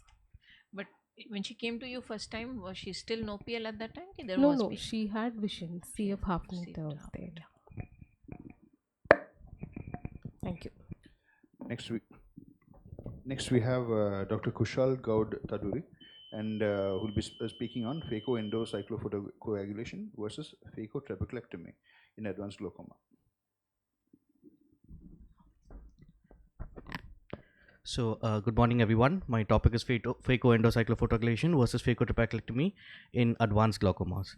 Trabeclectomy, as we know, is required in advanced primary open and closed angle glaucomas. And recently, MIGS has gained inroads into the armamentarium of glaucoma surgeries with a greater safety profile than trabeclectomy. Endocytophotoglycation provides extremely precise laser ablation of the ciliary body in primary and secondary open angle glaucomas, and very favorable outcomes have been reported in closed angle glaucomas also recently in the Indian populations. The aim of our study was to investigate the safety and efficacy of combining ECP with phacoemulsification in visually significant cataract in advanced primary glaucomas, that's both open and closed angles, and to compare it with the current gold standard of phacotrabeclectomy. Ours was a retrospective study, and patients with primary open angle glaucomas who had undergone either ECP or TRAB with mitomycin C with phaco and a documented post-surgical follow-up for at least 3 months were included. Duration of our study were 24 months, and we included the patients with severe glaucoma based on their HFA criterion of more than 12, and we excluded patients with any previous intraocular surgeries, developmental glaucomas, and secondary glaucomas. Our procedures were performed by a single experienced senior surgeon, and these were our parameters for phaco ECP and phacotrab. And follow up, we followed them up for BCVA, the number of AGMs, reduction in IOP, and complications. Though they were there could have been some more follow-ups, but we had captured only week 1, 6, 12, 26, and 52 weeks. So we defined our outcome measures as the primary outcome measure. Complete success was defined as an IOP of more than 5 and less than 18 without medication, and the same with medication was defined as qualified success, and failure to meet the above criteria or need for any further glaucoma surgery was termed as failure.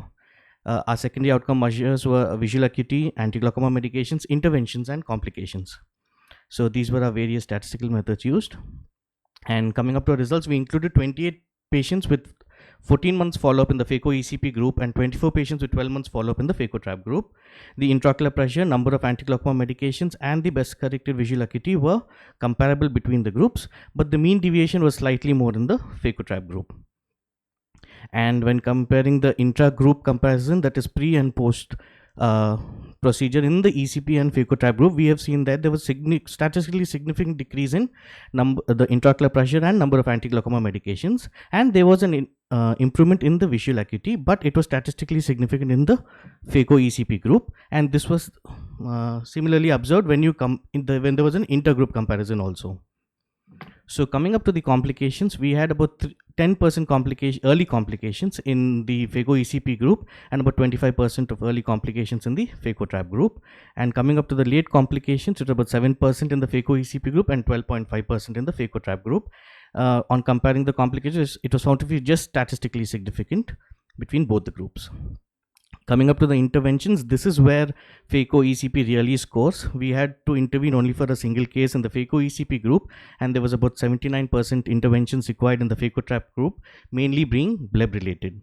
And the total success and complete success was comparable between both the groups. So discussions coming up to phaco ECP and phacotrab, the intraocular pressure reduction and the number of AGMs were similar in both the groups, but ECP scores, because there was a better improvement in visual acuity, the number of complications were less, and the intervention required were very, very minimal. So ECP is the original mix as described by Uram in the early 1990s. It's a diode laser incorporated into an endoscope probe, when we can just insert it with a phaco wound of less than 2.2 milli. And the IOP reduction in other studies was in the range of 3.9 to 10.9, and the number of AGMs from 0.6 to 1.3.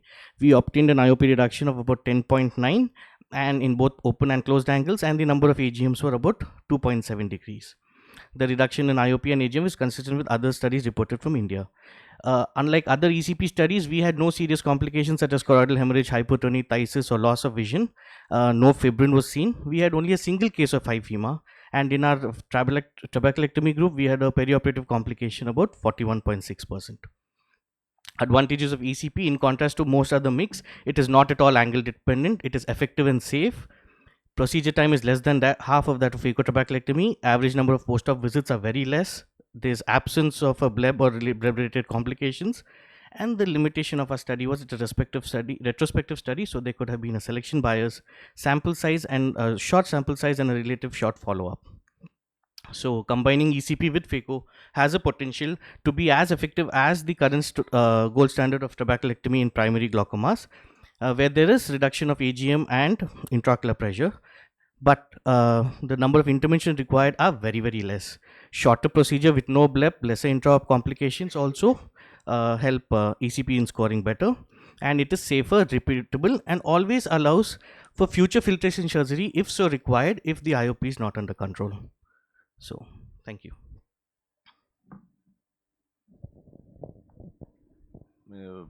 Why didn't you split the angle closure and open angle separately? Why are you presenting both together? Because the mechanism of both treating ECP, angle closure will definitely give you a superior edge. Yes, sir. Actually, sir, because we have seen, we didn't do that because on comparison, we didn't have so many angle closure patients in our phacotrabeculectomy group. So we took it as primary glaucomas. And why is your qualified success for both almost equal?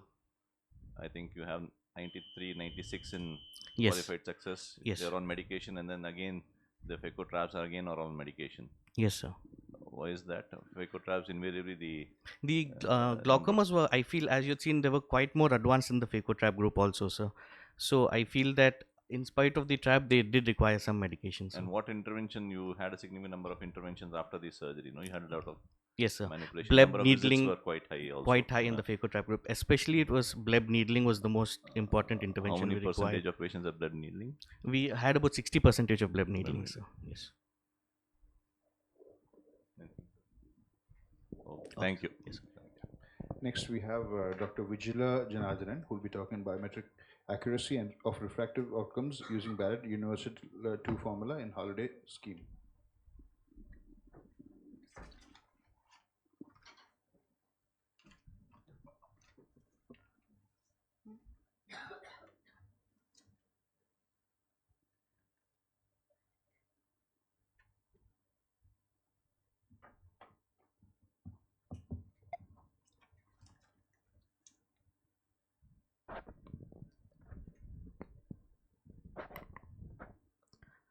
Good morning, everyone.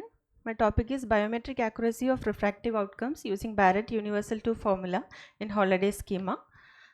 The most important factor affecting the refractive outcome of a cataract surgery is the IOL power, and hence the IOL power calculation formula. The variation in axial length of 1 mm can change the IOL power by 2.5 to 3 diopters. The Barrett formula uses a theoretical model eye whereby the anterior chamber depth is related to axial length and keratometry. To the best of our knowledge, no study has analyzed the accuracy of Barrett's Universal 2 formula in all the ocular geometries described by holiday schema. Aim of the study is to analyze accuracy of refractive outcomes by Barrett Universal 2 formula in different ocular geometries by holiday schema. Retrospective chart review of patients who underwent uneventful cataract surgery by phacoemulsification with in-the-back intraocular lens implantation was performed.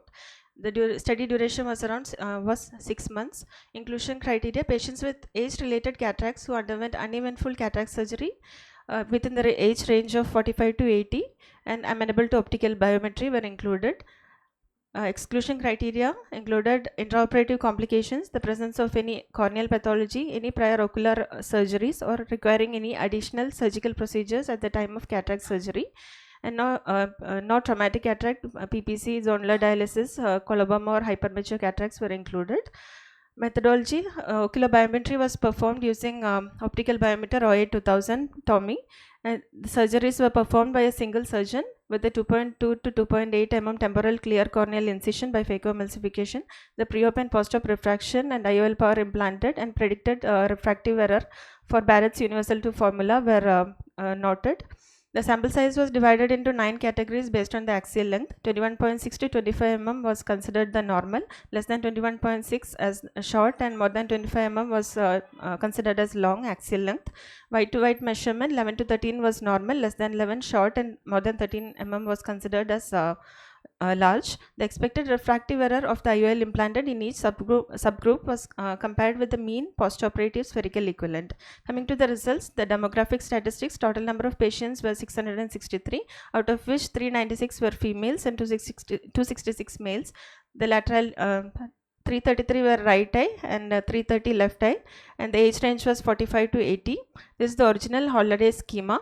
And in our study, we found that relative anterior microphthalmos and normal eyes were in higher proportion, Coming to the descriptive statistics, the axial length, the mean was 23.24 with plus or minus 0.96 standard deviation, and the mean white to white was 11.6 with plus or minus 0.5 standard deviation, and the mean AC depth was 3.4 with plus or minus 0.44 standard deviation. So we found that the AC depth was deeper in myopes as expected, and in contrary to the expectation, the AC depth in megalophthalmos was in the normal range. And coming to this analysis, the bland Altman plots the differences between a pair against the mean of the pair of measures, and we have plotted the mean of expected and achieved on the x-axis versus the difference between expected and achieved mean refractive spherical equivalent on the y-axis. The mean difference is only minus 0.12, and 95% of the values lie between the limits of agreement, that is the mean difference plus or minus 2 standard deviation of the mean difference. So hence, it shows that there is good results for nanophthalmos using Barrett's universal 2 formula. In axial myopia also the results are similar. In relative anterior in axial hyperopia, the statistically significant systematic differences are noted, which means that both differ at least by a constant amount, and this can be corrected by adjusting the A constant or lens factor. The outcomes are more myopic than expected, hence we need to alter the A constant by the amount of mean difference. In relative anterior microphthalmos, improvement can be achieved in the outcome by adjusting the A constant to compensate for the systemic bias, but proportional differences are also present where there is at least a proportional difference between the two methods. In positive slope, there is direct correlation between the means and the difference between the means. In normal, some improvement can be achieved in the outcome by adjusting the A constant to compensate for the systemic bias, but proportional differences are present where there is at least a proportional difference between the two methods. In negative slope, there is inverse correlation between the means and the difference between the means. In the subgroup analysis for normal eye, for the different IOL models, the Orolab IOL shows proportional bias with negative slope, and the Hoya IOL also shows proportional bias with negative slope. The J&J IOLs, that is the Eyehance, Technis and Sensor, show a systematic bias of only minus 0.08, which is clinically insignificant, and the minimal negative slope on proportional bias.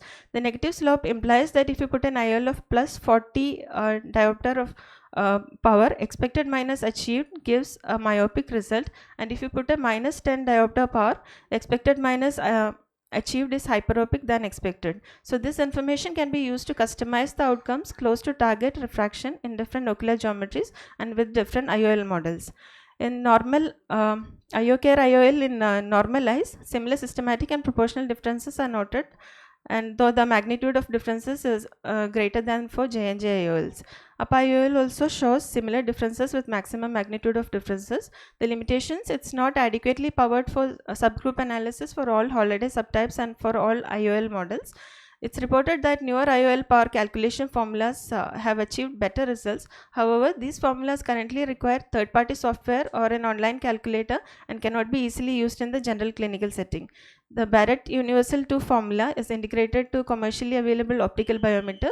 Hence, it can be easily applied and contribute to reduction of refractive prediction error after cataract surgery in the general clinical setting. To conclude, the Barrett Universal 2 formula may be regarded as a reliable formula for achieving emmetropia and reducing postoperative refractive surprises across different axial lengths.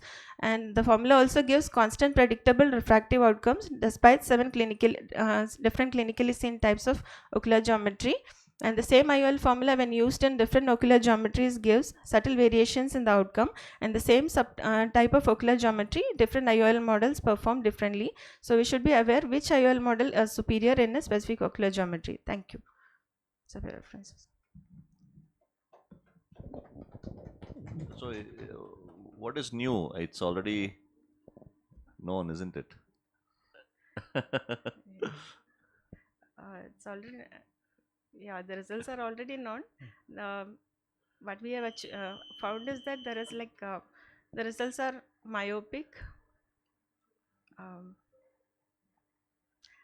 There has been studies in different subgroups, but there is no proper study in all the ocular geometries. True. I mean, lenses will keep coming, and you have to, if you keep doing, I mean, that variation is going to happen always.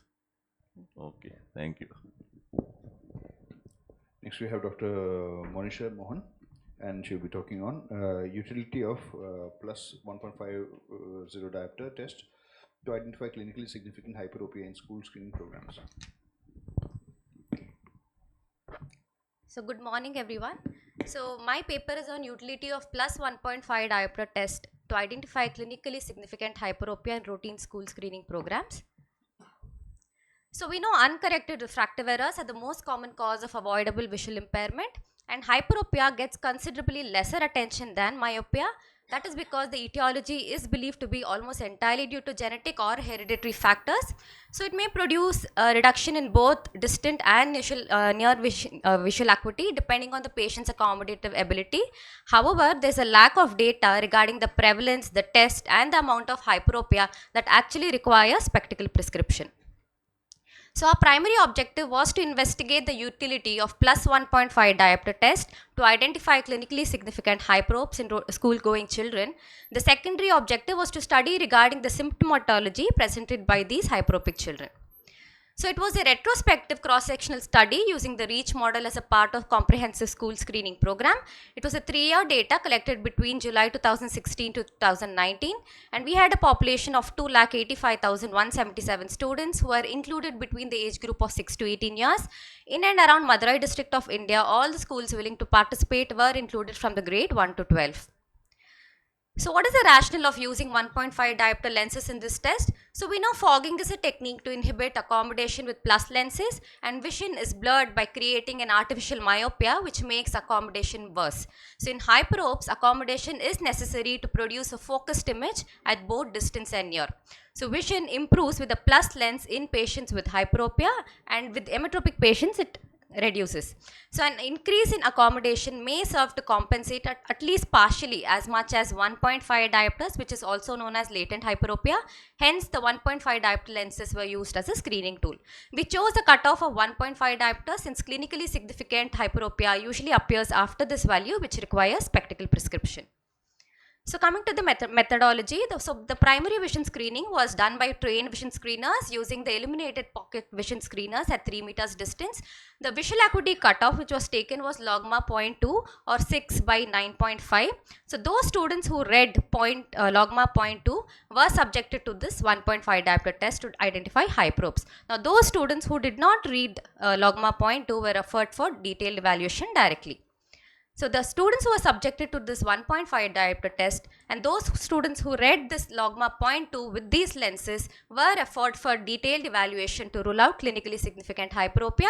Now those students who did not read logma 0.2 with 1.5 diopters were considered normal and inquired regarding asthenopic symptom, and also all the patients were evaluated for any abnormality such as squinting, nystagmus, amblyopia and other issues. And if any such abnormality was found, they were referred for detailed evaluation. So post that, subjective and cycloplegic refraction, anterior segment and fundus examinations were done, and the best glasses were prescribed according to standard prescribing guidelines. So based on American Optometry Association, we know that hyperopic refractive error is classified into low, moderate and high. Low is 0 to plus 2, moderate is plus 2.25 to 5 and high is more than 0.25 diopters. So coming to the results, coming to the demographic details, a total of 2,87,155 students from 126 schools were taken, and there were equal proportionate between the males and the females, both 50-50% almost, and 44% belong to the rural population and 57 or 56% belong to the urban population. Coming to the prevalence of hyperopia itself, so the total number of hyperopes that were found were 1,379, that is 0.5%, and majority of these detected hyperopes belong to the age group between 9 to 15 years, and low hyperopia was the most common and comprised of 80% compared to the moderate and the high ones. So coming to the main parameter of the study, the utility of 1.5 diopter test in identifying hyperopia. So as you can see, the hyperopes that were picked up totally were 1,379, amongst which in the preliminary examination 1,007 were picked up and 255 were due to 1.5 diopter test and 117 were due to symptomatology. And similarly, the glasses that were given were predominantly from the preliminary examination itself, which was 471, and the glasses given through the 1.5 but picked up through the 1.5 diopter test and then given glasses were 62, and symptomatology were just 26. Coming to the ocular symptoms, so out of the 1,379 students, 108 of them had visual symptoms and were identified as hyperopes. 9 students had eye abnormality, which could be squinting or nystagmus, and were identified as hyperopes. So a total number of 117 students were identified from the symptoms and the eye abnormalities. And headache and eye pain were the most common symptoms presented by these patients. So to conclude, the prevalence of hyperopia itself is extremely low, that is 1,379, that is just 0.5%. And hyperopes mostly were picked up in the preliminary examination stage itself, and very few were due to 1.5 diopter test and symptomatology. So 1.5 diopter test is nothing but an additional step which could be time consuming and expensive in screening such large numbers. Hence, it's not a required step in the routine school screening programs. So coming to the strength, it was a large sample size. We had a large population, and the lower threshold of 1.5 diopters was taken as a cutoff for identifying hyperopia. Deletion of this step in routine school screening would mean time saving and lesser expenses. Emphasis may be given to the other refractive errors which are more common in school going age, and this model replicates the environment usually experienced by the children, giving realistic assessment of the vision. Coming to the limitation, our study population was aged between 5 to 15 years. Children below 5 years were not screened in whom hyperopia is more common, and few studies have compared 1.5 and +2 for ruling out clinically significant hypermetropia and concluded +2 lens as a better test to identify hyperopia. These are my references. Thank you.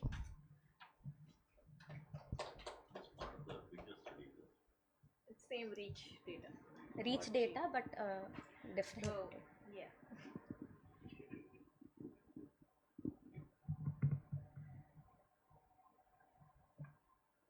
I won't say it is. Why should we leave those 255 also is my question. Even if you have picked up very little. But yeah, in the larger sense of allocating resources, yes, probably in a community sense, probably it's not important.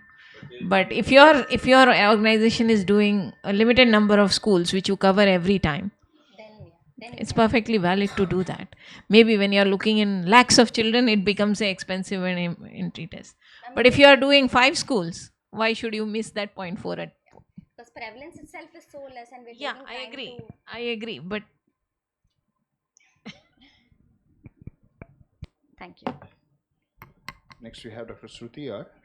S., who will be talking on a comparative study of the characteristics and the outcome of web of versus non-web of features in children. A very good morning to one and all. So my paper is on pediatric orbital fractures. I don't have any financial disclosures, and consent for clinical photographs have been obtained from our patients. It is wise to say that children are not young adults. Why? Because the pediatric and adult orbital fractures are different due to the difference in bony skeleton. The adult bone is rigid due to progressive calcification, but the pediatric bone is immature and is more elastic. So what happens after a pediatric orbital fracture? The elastic pediatric bone snaps back into place, leading to entrapment of the orbital soft tissue as well as fat and muscle, which is fondly called the trapdoor fracture. Simply put, pediatric orbital fractures are broadly divided into number 1, white-eyed blowout fracture or VBOF, where there is no external periocular signs of trauma. VBOF is easily overlooked. Why? Because a child usually presents to the emergency OPD with nausea, vomiting, oculocardiac reflex, syncope and all that. So this will sort of confuse the doctor in the emergency, making him, think of intracranial injury, and he may advise radiology to the, head, and it can eventually lead to delayed diagnosis. The second type of pediatric orbital fracture is a non-white-eyed blowout fracture or non-VBOF. It can be seen in isolation, like in blowout fractures with periocular trauma, or it can be seen in association with more complex fracture patterns, including zygoma, maxilla, and nasoethmoid fracture complex along with the orbital complex. Blowout fractures clinically present to us with diplopia, enophthalmos, and paresthesia of the infraorbital nerve. Now, there are very few studies which have analyzed the incidence and the outcome of pediatric orbital fracture on the Indian subcontinent, though the case load and the variety of pediatric orbital fracture is surplus in our population. So this was a lacuna in literature. So this made us basically aim at comparing the characteristics and the outcome of white-eyed blood fracture versus non-white-eyed blood fracture in children. It was essentially a retrospective interventional study of 38 pediatric patients with orbital fractures between the time period of June 2015 to June 2022 and was conducted at the LV Prasad Eye Institute, Hyderabad. We included patients who were less than 18 years of age with a definitive diagnosis of orbital fracture with at least one follow-up visit, and we excluded patients who were more than 18 years of age who had an intracranial injury and who had no follow-up after initial presentation. We did a detailed EMR or electronic medical record analysis of our patients. We also pulled out the CT, which was basically uploaded and linked along with the files of our patient. We looked at the morphology of the fracture. We looked at inophthalmos. We looked at extraocular muscle entrapment or impingement or herniation into the fracture. We also had got the institutional review board approval for our study. The parameters looked at was a demographic data, the mode of injury, the clinical presentation, intraocular and periocular involvement, the time from injury to surgical intervention, the surgical approach used, the implants used for fracture repair, etc. Now, a good outcome was defined post-operatively as no diplopia in primary gaze, and number 2 as a very good, inophthalmos correction, which is basically difference in Hertel's exophthalmometry of less than 2 mm between both the eyes. Out of the 38 pediatric orbital fractures, we saw that 21 had VBOF and 17 had non-VBOF. We were also surprised to see that male preponderance was there in the ratio of 5:1. And the overall mean age was 11.87. It was also interesting to see that the white-eyed blood fracture category had a younger mean as compared to the non-VBOF category. Right eye was more commonly involved as compared to the left eye. Another interesting finding was that oculocardiac reflex was seen in 33.3% of the white-eyed blood fracture category. We also saw that accidental fall was the most common mode of injury in VBOF category, while road traffic accident was the most common mode of injury in non-VBOF category. The implant used most commonly was elastic sheet in white-eyed blood fracture, while titanium was the most commonly used implant in the non-white-eyed blood fracture category. While when we did a bivariate analysis, the occurrence of a white-eyed blood fracture pattern and VBOF configuration, that is basically the absence of multiple wall fractures, were actually related to a good outcome. But when we did a multivariate analysis, no factors were basically statistically significant. This could possibly be due to smaller sample size. Good outcome was seen in 95.23% patients of VBOF category, and a good outcome was seen in 66.6% patients in the non-white-eyed blood category. So there were a lot of studies which were done abroad, but as I already suggested, there was a lacune that the Indian studies were not much. A similar study done in 2018 by Mukherjee et al. Was in line with this, and they had found out that road traffic accident was the most common mode of injury in pediatric orbital fracture, and the most common implant used in their study was porous polyethylene. So to conclude, the prevalence of presentation with ocular cardiac reflex seen in 33.3% of white-eyed blood fracture was one of the interesting outcomes that we saw in our study. The most common mode of injury of white-eyed blood fracture was accidental fall. A good outcome was seen in 95% of VBOF as compared to 67% of non-VBOF. We also saw that white-eyed blood fracture category children were having a lesser mean age as compared to non-VBOF. The outcome of fracture repair is better in patients with VBOF as compared to non-VBOF, possibly due to distortion of orbital anatomy in VBOF is lesser, and fewer orbital walls are involved, and probably due to the earlier presentation of these kids to our emergency OPD. So multimodal collaborative studies are basically needed to come to a better algorithm for pediatric orbital fractures in our country, and of course this requires a lot of patience, persistence and perseverance. Thank you so much.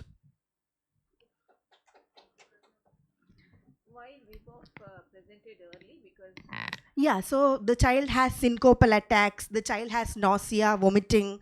So when all these things, the parents get sort of, worried, and they bring the child earlier. Because I would have expected non-VBOF, which has really Probably it could also be because we are an ophthalmic setup. So these non-VBOF category mostly would have gone to other multi-specialty hospitals. So this was an interesting finding that we saw when. So VBOF came to you directly without reference. Yeah. And what is the follow-up? You said only one visit you included. What is the maximum follow-up you would have No, had? only the first initial presentation. If they had come, we usually Yeah, did you not know. But include. after the one visit, Multiple, because if some patients have undergone surgery, then multiple. So we how many? How much mean follow-up? post-operatively 3 more, because that is how we see the patients. First day, then after 2 weeks, then after 2 months. Post-operatively, yeah. Post-operative. Yeah. Okay. So that's why I'm asking, what is your follow-up? Yeah. What are the complications after developing VBOF? I mean, treatment. Like, what are the complications? Yeah, so the first of all, because of edema, the diplopia can still persist, but by 2 weeks, 3 weeks, they usually, the edema, everything resolves and they are usually fine. So that is one thing that we see, and then we tell the parents to, give rest to the patient so they don't go to school very soon. After 2 weeks, they can start going to school. Yeah. What I meant was your patients with double vision, thanks to your surgery, also can report later than 2 months. Okay. If your average follow-up is going to be only 2 months, you cannot use no diplopia as an outcome measure. Is all that. Okay. Thank you. Yeah, next is the last speaker, and that is Dr. Gayatri GJ, and she'll be talking on analysis of orthoptic magnocellular stimulator as a treatment modality for amblyopia and IXT. Good morning all. My topic is analysis of efficacy of orthoptic magnocellular stimulator as a treatment modality for amblyopia and intermittent exotropia.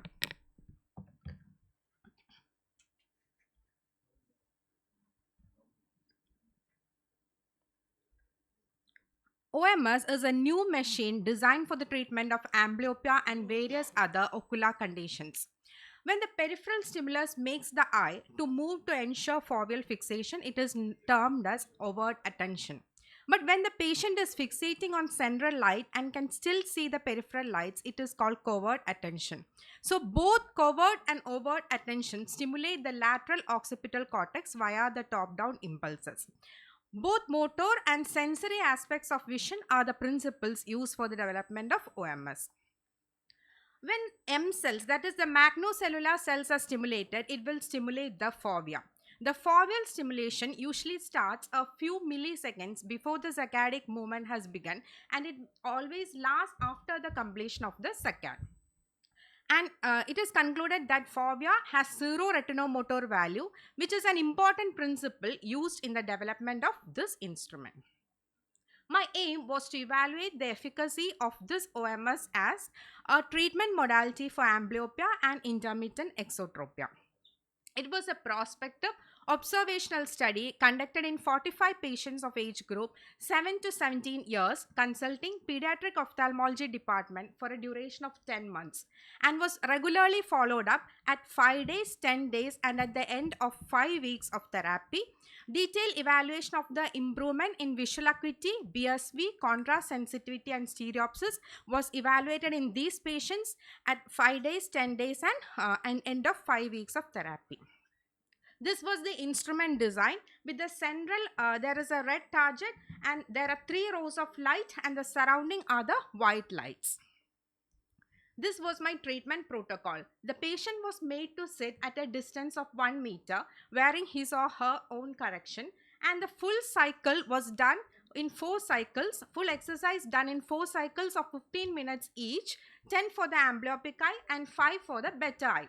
First half an hour, the patient is asked to point at the white light with the laser pointers, and second half an hour, red fixation target in the center is used. After 5 days of continuous therapy, he is assessed for the parameters, and then if improvement is noticed, he is asked to continue for another 5 days. So after total of 10 days, he is assessed again. If there is improvement, he is put to the tapering therapy of 2 weeks, 2 weeks and 1 week, total of 5 weeks, alternate days, twice a week and once a week. 3, 2, 1. In that pattern, it is followed. Finally, he is evaluated for the parameters. This is how the patient was seated and made to do the exercise. Coming to the result part, in my study, out of the total patients selected, 25 of them were of 7 to 10 age group and 20 belong to the age group of 11 to 17. 25 males and 20 females were there in the study. Of the total patients, 4 had intermittent exotropia and the rest had amblyopia with maximum showing anisometropic and the rest strabismic and others. We noticed an improvement in visual acuity and correlated statistically also comparing baseline and at the end of 5 weeks. Similar improvement, though not statistically significant, was noted in contrast sensitivity also comparing the baseline and the week 5. The stereopsis also was noted to increase after the therapy but was not statistically significant comparing with the baseline and at the end of 5 weeks of therapy. More patients after the therapy fell into the 2 age groups of 120 seconds and 60 seconds. This was the BSV at presentation for the patients, distance and near. And we noticed after the therapy, the patients who were there in the baseline at the initial phase moved to the BSV was present. And also similar improvement was noted for near also. In intermittent exotropia evaluation, the angle of deviation for near was noted to increase with a significant p-value and was found to be statistically significant. Coming to the discussion part, in our study we observed that the visual acuity has improved in both age groups and there was an overall increase in visual acuity compared with the baseline value at 5 weeks, which clearly brings out that this therapy for amblyopia is not only limited to a certain age group. The anisometropic and the strabismic group has shown the maximum improvement and was found to be statistically significant. My reference study was with Sandana Gopal et al., who also noticed an improvement with visual acuity. The contrast sensitivity, though not statistically significant, has also noted to increase in comparison with the baseline value at the end of 5 weeks. My reference was Gupan et al., who also told that contrast sensitivity did not return to normal range simultaneously. In anisometropic patients and strabismic patients, anisometropic patients showed significant increase in stereopsis, but strabismic patient it was less, which defines that binocularity is impacted to a larger extent in case of strabismic amblyopia, supported by the study by Lee et al. BSV for distance and BSV for near, which also showed an improvement. An angle of deviation in IXT patient showed improvement. For prism diopter, more improvement was considered significant in supporting the study by Vinita et al.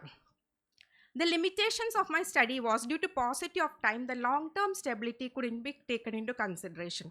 Number of IXT patient was less and factors like whether the gain persists even after cessation of treatment need to be looked upon and definitely need more validation. So I conclude, this device is definitely a non-invasive and safe treatment option for patients with amblyopia and IXT. It paves a new path for the treatment of amblyopia beyond the so-called period called critical period. It is definitely practical to use this instrument regardless of the age, that is even beyond the age of plasticity, because it stimulates the attention area in the parietal cortex, which in turn stimulates the V1 area via top-down impulses. Thank you. Thanks a lot for the patience. I have only one question. How many of your patients were wearing glasses at the time of start of therapy? That total of 35 patients were 45 patients were No, how many were there already wearing glasses at the time of therapy? Madam, we advised this therapy for those who found that we were not improving with refractive correction. So most of the majority. Did you give a trial of patching before you started them on this therapy? Yes. All had. Yes. All 38 patients. Most of them had. And so I think, and what kind of anisometropia was there? Anisomyopia or anisohypermetropia? Anisomyopia was were the most common. Just to improve your paper, if you ever think of publication, add a control group. Okay. With the and don't include intermittent exotropia, which did not show any improvement in anything. 4PD does not make any sense. If somebody is 35, comes down to 31, you are still going to operate. So, and that has no importance in this study. Including 4 patients of intermittent exotropia doesn't make sense. So if you wish to write it up. What is the cost of therapy? Like each visit it was around 100, but tapering it was lower to 50. Thanks. Thank you. Thank you. Thank you to all the speakers and to our respected judges.